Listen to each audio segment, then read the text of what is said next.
드리고 있습니다. 오늘 우리 청소년부 학생들이 만찬 시간에 기도하고 또 특송하고 이런 모습들을 볼 때에 부모들로서 또 선배들로서 정말 말할 수 없이 너무 기특하고 아름답고 얼마나 보기 좋은지 모르겠습니다. 오늘은 특별히 우리 청소년부를 생각하면서 제가 하나님 말씀을 전하려고 합니다. 이 대한민국의 가장 큰 문제가 무엇이냐? 북한의 핵 문제라든지 경제 문제 여러 가지 많이 있겠지만 가장 심각한 문제는 우리 앞에 인구 절벽이 다가오고 있다는 사실입니다. 애를 안 낳아요. 지난주에 계명대 교수님들하고 같이 이렇게 식사를 하면서 대학가에도 지금 이게 비상입니다. 입학생들이 이제 앞으로 줄어들 걸 생각하니까 이 문제를 어떻게 해결할 거냐 하는 거예요. 그리고 기독교 안에서도 심각한 문제는 주일학교가 없다는 것입니다. 지금 한국 기독교 견해의 50% 이상이 주일학교 어린이들이 없다는 거예요. 그럼 앞으로 10년, 20년 뒤에 교회가 어떻게 되겠느냐 하는 것입니다. 참 감사하게도 우리 교회는 어린이들도 많이 있고 또 청소년들도 우리가 조금 전에 보았듯이 이렇게 아름다운 모습을 볼 때에 이것이 얼마나 우리에게 희망이고 소망인지 모릅니다. 저는 아직 젊지만 어쨌든 저도 이제 다음 세대를 계속 생각하고 고민하게 됩니다. 그렇게 할 때에 정말 우리 교회에 이 어린아이들이 있고 청소년들이 있다는 것이 또 우리 교회 청년들 토요일에 우리 청년들이 우리 집에 모이는데 얼마나 보기에 좋고 기특한지 모릅니다. 우리 여기 이제 어른들이 계시는데 우리 청소년들 어린이들이 좀 부족한 것이 있을 수 있어요. 인사를 잘 안 할 수도 있어요. 그렇지만 정말 이들이 우리의 소망입니다. 그래서 더 사랑해 주시고 더 예뻐해 주시고 카페에서 만나면은 빨리 과자 사주시고 이렇게 지나가다가 1층에 105호실이 청소년부실이거든요. 모여 있거든. 빨리 가서 아이스크림 사다가 주고 정말 이들을 우리가 더 사랑해주고 아껴줘야 됩니다. 저는 예배 시간에도 우리 아이들이 뒤에서 얼쩡거리고 빽빽 소리 지르는 거 참 좋다고 생각합니다. 아이가 없는 것이 심각한 문제이지 저렇게 어린 아이들이 교회 안에 앉아있다는 거 참 감사한 일입니다. 보통 교회에서 이 통합세대 예배를 드리려고 애를 씁니다. 어른과 청소년들 또 어린이들이 함께 예배를 드리려고 그게 중요하다고 생각해요. 그래서 시도를 하기도 합니다. 어떤 교회는 자주 하는 교회는 한 달에 한 번씩 그렇게 하더라고요. 근데 이것이 쉽지 않아요. 대부분 이 아주 큰 교회는 어린이들 따로 모이고 또 청소년들 따로 모이고 그러니까 함께 예배 드릴 자리가 잘 없어요.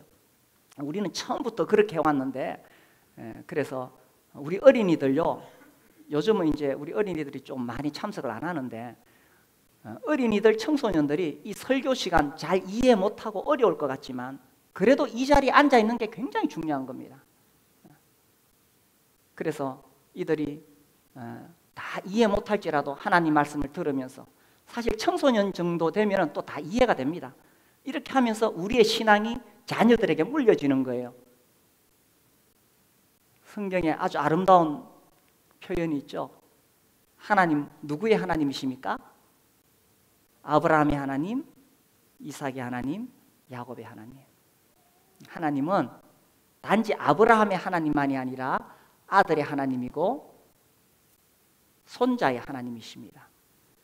그래서 이스라엘 민족은 이 신앙을 그 대를 이어서 이 전수하는 것을 굉장히 중요하게 생각했습니다. 그래서 이렇게 평가를 합니다. 기독교는 수평 선교에는 성공했을지 모르지만 수직 선교에 실패했다 이렇게 말합니다. 그렇죠. 지금 선진국들 영국이나 미국 19세기, 20세기에 전 세계에 선교사들 파송하고 전 세계를 복음화하는 데 크게 기여했습니다. 그런데 지금 영국은 이슬람화되어 가고 있고 유럽도 마찬가지입니다. 왜 이런 현상이 생겼느냐?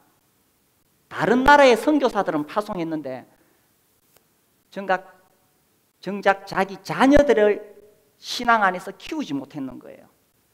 그리고 자녀를 낳지를 않았어요. 그리고 이슬람 사람들이 들어오면서 6명씩 이렇게 자녀를 낳아대니까 점점 이슬람화 되어 가고 있다는 것입니다. 반면에 유대인들은 그들은 수평 선교 안 합니다. 자기들이 하나님의 특별한 민족이라고 생각하기 때문에 자기들만 선택받았다고 말합니다. 자부심이 대단하죠. 그러면서 그들은 철저하게 수직 선교했습니다. 자녀들을 철저하게 키웠습니다. 제가 설교 시간에 한두 번 예화로 든 것 같은데 이 유대인 교육에 대해서 연구하시는 그 현용수 박사님이 계세요. 그분이 공항에서 봤는데 공항 한쪽 모퉁이에서 아버지하고 아들하고 유대인 둘이서 막 열심히 기도하고 있는 거예요. 그 사람들 기도 시간 되니까 그 뭐 덮어 쓰는 거 있잖아요. 그 사람들 쓰는 어떤 예식들이 있습니다. 그거 가지고 그 많은 사람들이 있는 국제공항에서 아버지하고 아들하고 둘이 기도하고 있는 거예요. 그러면서 이분이 하시는 말씀이 기독교에서 이게 가능하겠느냐?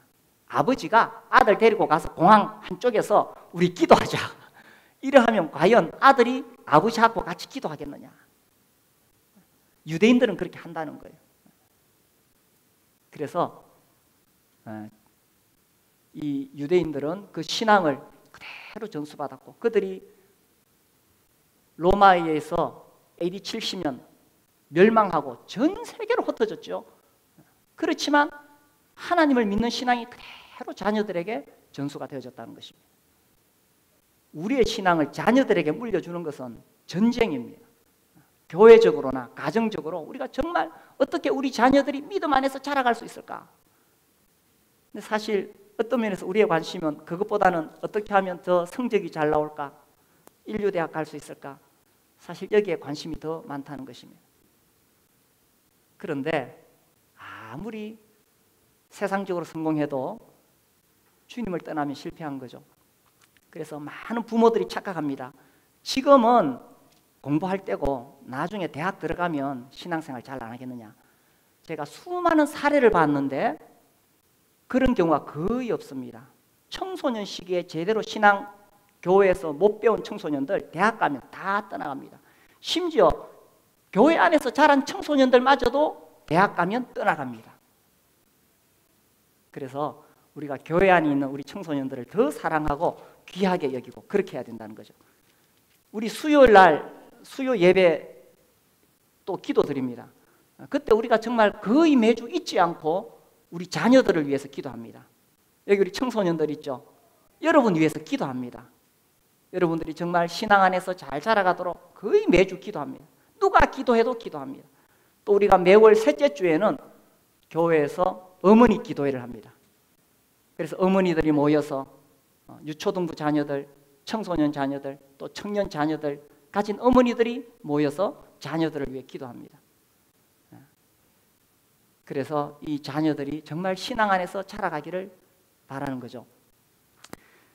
사실 제가 오늘 우리 청소년들을 대상으로 하나님 말씀을 전하려고 할 때 정말 할 말이 많습니다. 제가 또 설교를 하지만 또 하나는 저도 자녀를 키우는 부모이기 때문에 우리 여기 청소년들 이 세상이요 정말 험합니다.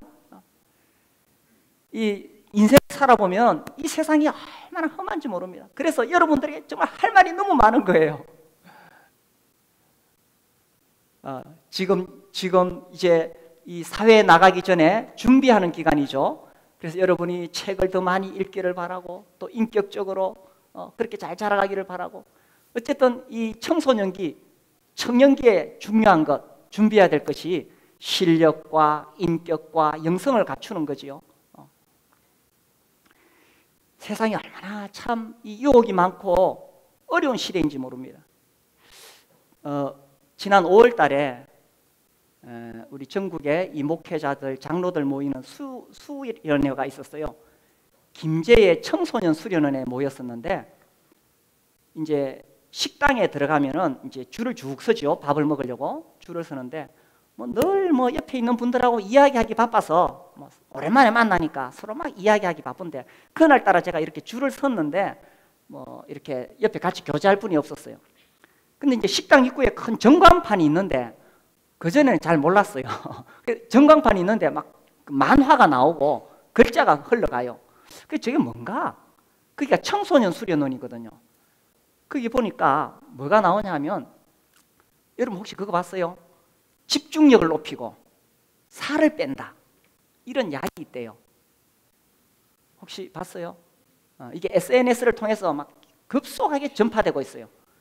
청소년들에게 이 약을 먹으면은 공부할 때 집중력이 높아져 가지고 공부 잘 된다. 그리고 이 약을 먹으면 살이 촥촥 빠진다.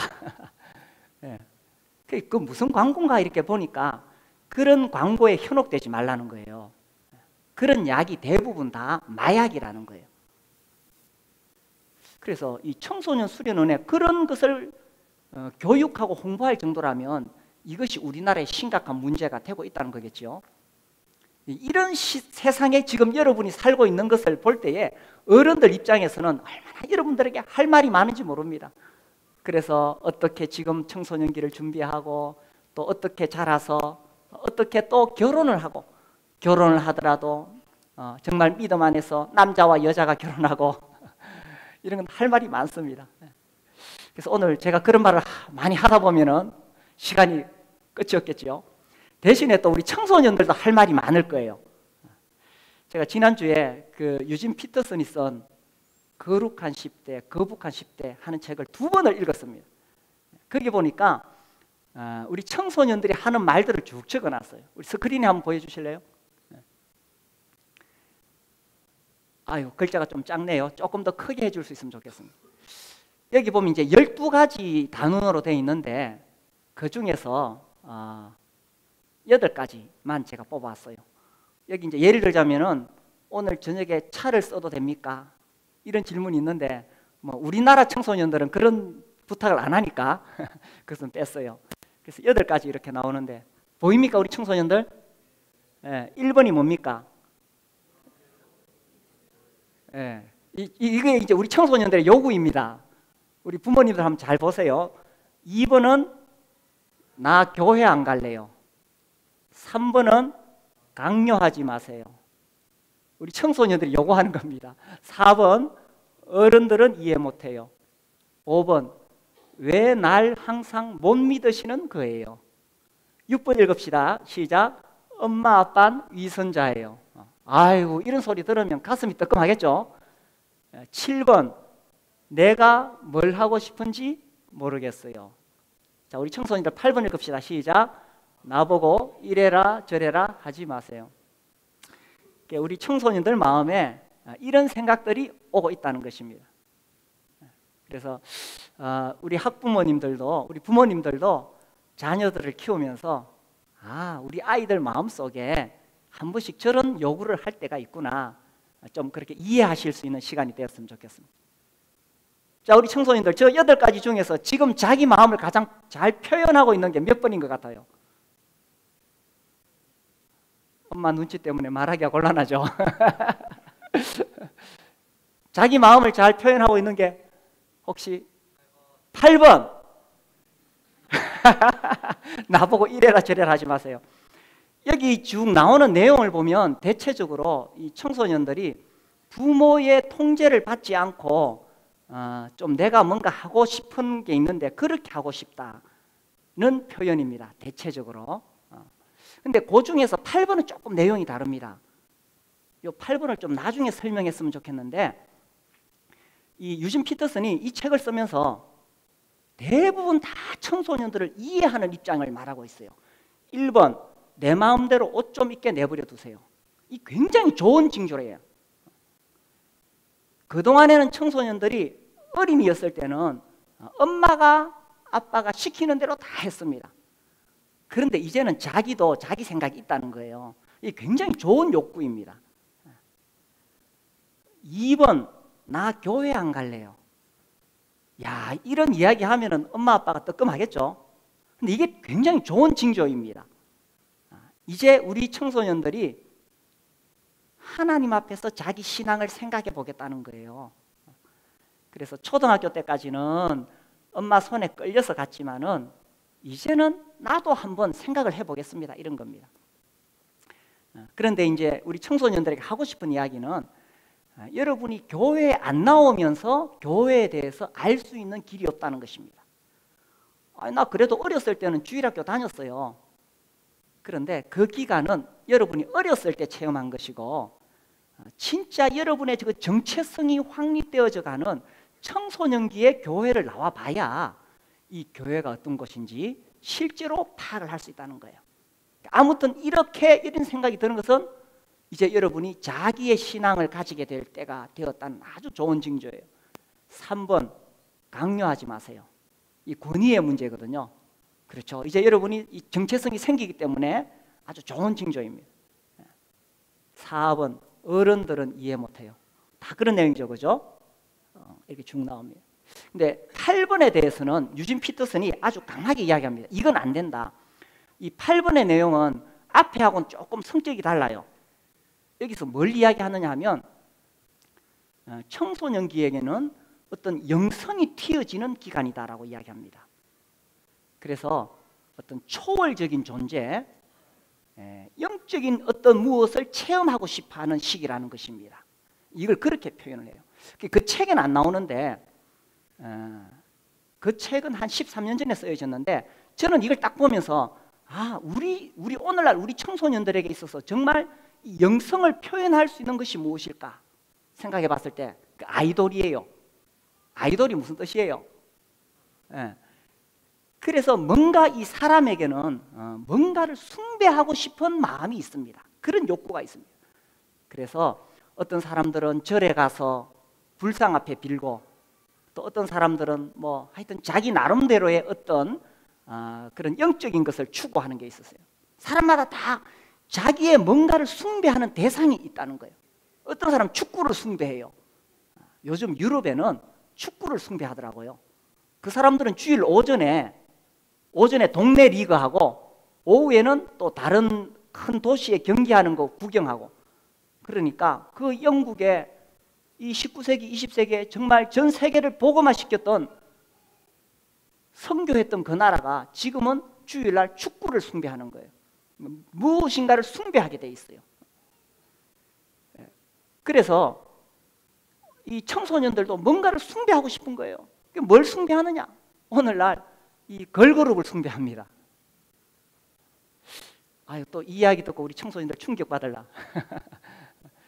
그래서 뭔가를 숭배하게 돼 있는데, 이 책에서 지금 말하고 있는 것은 뭐냐 하면 미국의 상황을 이야기하는데, 그런 어떤 뭔가 초월적인 영적인 것을 체험하기 위해서 미국의 청소년들이 가장 쉽게 접하는 게 마약이라는 거예요.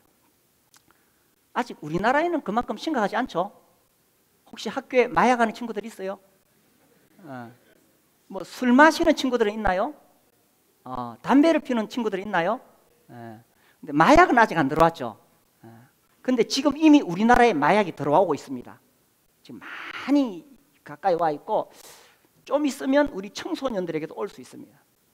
그래서 다른 것은 다 어느 정도 이렇게 수용을 하면서 다독이는데, 마약에 대해서는 단호하게 이야기합니다. 이건 절대로 안 된다. 왜냐하면 거기 들어가면은 나중에 헤어나올 수가 있기 때문에. 우리나라하고는 조금 상황이 다르죠. 그러나 아무튼 청소년들이 뭔가를 영적으로 숭배하고 싶어. 그러니까 마약을 하면서 미국의 청소년들이 이 현실로부터 확 벗어나서 초월적인 어떤 영적인 체험을 자기가 할 수 있다고 생각한다는 거예요. 근데 그건 완전히 그의 인격과 육체를 완전히 파괴시키는 것이거든요.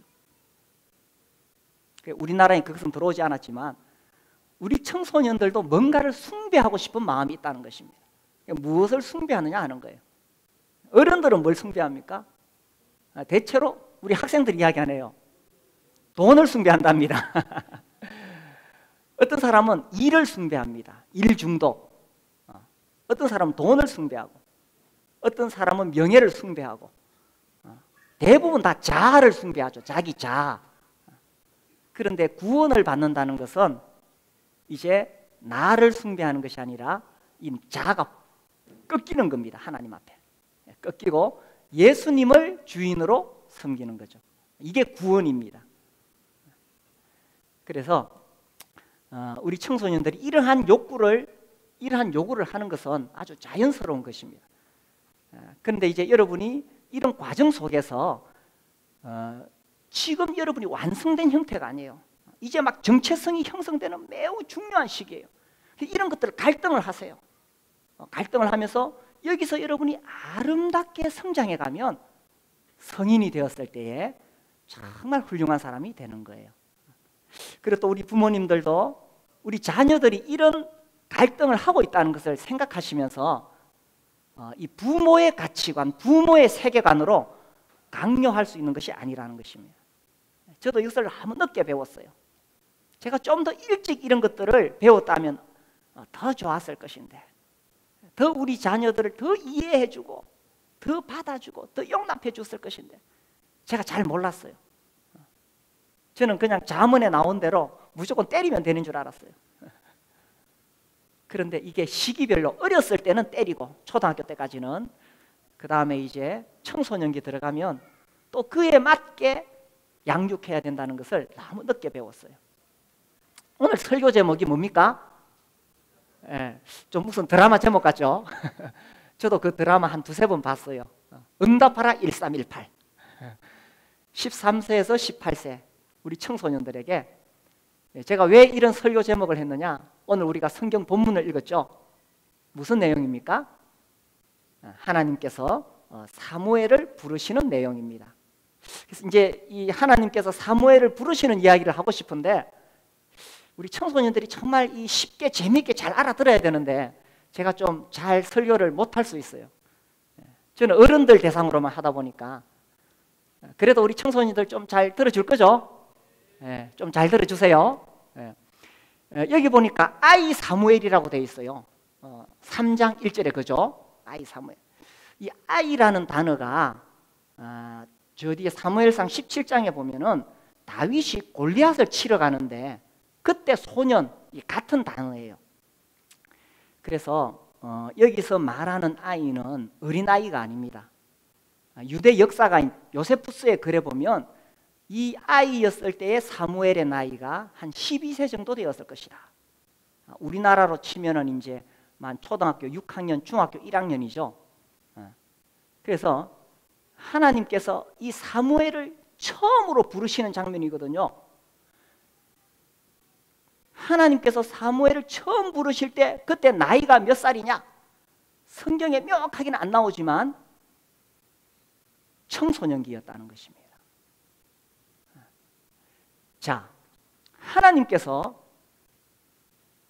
왜 이 아이 사무엘을 부르셨느냐? 왜 이때 나타나셨느냐? 물론 어린아이였을 때도 하나님께서 나타나실 수 있지만 특별히 아이 사무엘에게 나타나신 것은 이제 청소년이 시작되는 그 무렵에 하나님께서 사무엘을 만나셨다는 것은 이제 청소년기에 충분히 여러분이 하나님을 만나실 수 있다는 뜻입니다. 그래서 이 신앙이라는 것은 어른들만 하는 것이 아니에요.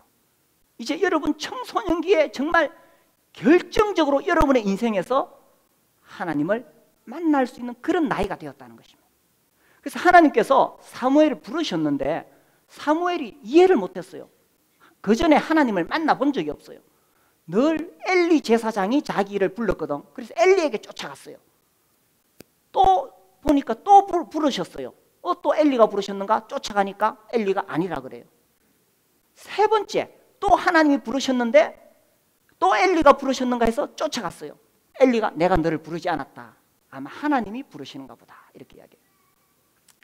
그동안에는 사무엘은 항상 엘리를 통해서 하나님의 음성을 들었고 엘리를 통해서 모든 것을 지시받았어요. 그런데 이 사무엘이 청소년기에 딱 들어가니까 하나님께서 엘리를 통해서 말씀하시지 않고 어떻게 하셨어요? 어떻게 하셨어요? 사무엘에게 직접 말씀하셨다는 거예요. 그래서 이제 여러분이 청소년기가 되었다는 것은 무슨 이야기냐면 이제 여러분이 직접 하나님을 만날 때가 되었다는 것입니다. 어때요? 여러분이 하나님에 대해서 진지하게 생각해 본 적이 있나요? 아마 어쩌면 그동안에는 부모님이 교회를 가시니까 부모님 손잡고 그렇게 교회에 왔을지 모릅니다.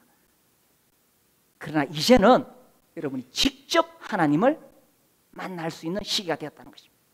여러분이 하나님에 대해서 진지하게 생각해 본 적이 있나요? 주일날 왜 교회에 나옵니까? 부모님이 교회에 오시니까. 또 부모님이 교회에 나오지 않지만 혼자 이렇게 나오는 우리 친구들도 있죠. 자, 지금 여러분의 시기가 매우 중요한 것은 그동안에는 부모님의 하나님을 믿었지만은 이제는 여러분이 직접 하나님을 만날 수 있는 그런 때가 되었다는 것입니다. 물론 사무엘처럼 하나님의 음성을 직접 듣는 것은 아니겠지만 여러분이 인격적으로 하나님을 직접 만날 수 있는 때가 되었다는 거예요.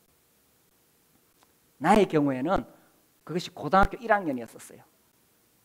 고등학교 1학년 때 어려서부터 저도 이 주일학교 다녔습니다. 중학교 때도 교회를 다녔어요. 고등학교 때도 교회를 다녔어요. 그런데 내가 직접 인격적으로 정말 그 예수님을 만나고 정말 하나님을 믿게 된 것은 고등학교 1학년이었어요. 여러분의 경우에 이제 청소년기가 시작되었다면 13세에서 18세 사이, 이때 여러분이 직접 하나님을 만날 수 있는 기회가 되었기 때문에 여러분이 꼭 그렇게 하나님 만나기를 바랍니다. 자, 두 번째로 우리가 생각해 볼 수 있는 것은 하나님께서 사무엘을 부르셨어요. 왜 부르셨을까요? 왜 부르셨을까요? 하나님께서 사무엘에게 말씀하실 것이 있다는 거예요. 그래서 이제 그 3장 10절에 보면 하나님이 사무엘을 부르셨는데 사무엘이 쫓아가서 예 하나님 주의 종이 듣겠나이다 하니까 11절부터 하나님이 말씀을 하십니다. 무슨 이야기를 하시냐면 이제 이 엘리 가문이 어떻게 될 것인가를 이야기를 해요. 그런데 이 엘리 가문의 이야기가 굉장히 이스라엘 민족에게 있어서 중요한 이야기입니다. 왜냐하면 그 당시 이스라엘 민족 전체의 지도자가 엘리였어요. 대통령이에요, 대통령. 그런데 그 집에 일어날 이런 이야기를 누구에게 지금 말하고 계시느냐? 이스라엘의 다른 지도자들이나 이스라엘에 아주 훌륭한 사람들 많이 있겠죠. 어른들 많이 있겠죠. 그런데 그 사람들에게 하나님 말씀하지 않으시고 누구에게 말씀하셨어요?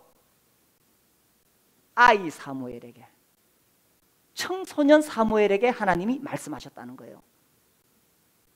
아니 이 국가적인 중대사를 어른들에게 이야기하지 않고 왜 그 아이 사무엘에게 말씀하셨을까요? 이것은 이제 청소년기가 되었다면 이제 이런 중요한 일을 들을 만한 나이가 되었다는 거예요. 그래서 하나님께서 이 중요한 이야기들을 어른들하고 의논하기 전에 그 아이 사무엘에게 말씀하셨다는 것입니다. 그래서 여러분이 하나님을 만나게 된다면 하나님으로부터 정말 중요한 이야기를 들을 수 있는 나이가 되었다는 거예요. 그래서 여러분이 절대로 어린아이가 아니라는 것입니다. 이 청소년기는 이제 하나님으로부터 중요한 말씀을 들을 수 있는 그런 시기가 되었다는 거예요. 그래서 여러분이 성경을 읽을 때, 큐티할 때에 정말 하나님이 나에게 어떤 말씀을 말씀하실지 모르는 거예요. 그래서 그런 이야기에 귀를 기울이라는 것입니다. 자, 그런데 이 사무엘에게 하나님이 그런 말씀을 하셨는데 뭐 사무엘이 그렇다고 해서 그 이야기 듣고 뭐 할 수 있는 일이 있겠어요? 이 소년이 할 수 있는 일이 없어요. 그런데 왜 하나님이 사무엘에게 그런 이야기를 하셨을까요?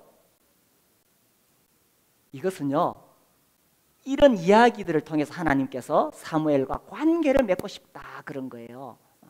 사실 그 엘리 가문에 대한 중요한 이야기가 뭐 사무엘이 어떻게 할 수 있는 것은 아니지만 그런 이야기를 나누면서 하나님께서 사무엘아, 이제 내가 너를 어린아이 취급하지 않겠다. 사무엘아, 이제 내가 너를 한 인격으로 대우해 주겠다. 내가 이 중요한 이야기를 너에게 하는 것은 네가 이제 나하고 인격적인 관계를 맺을 만큼 중요한 그러한 나이가 되었다는 것이에요.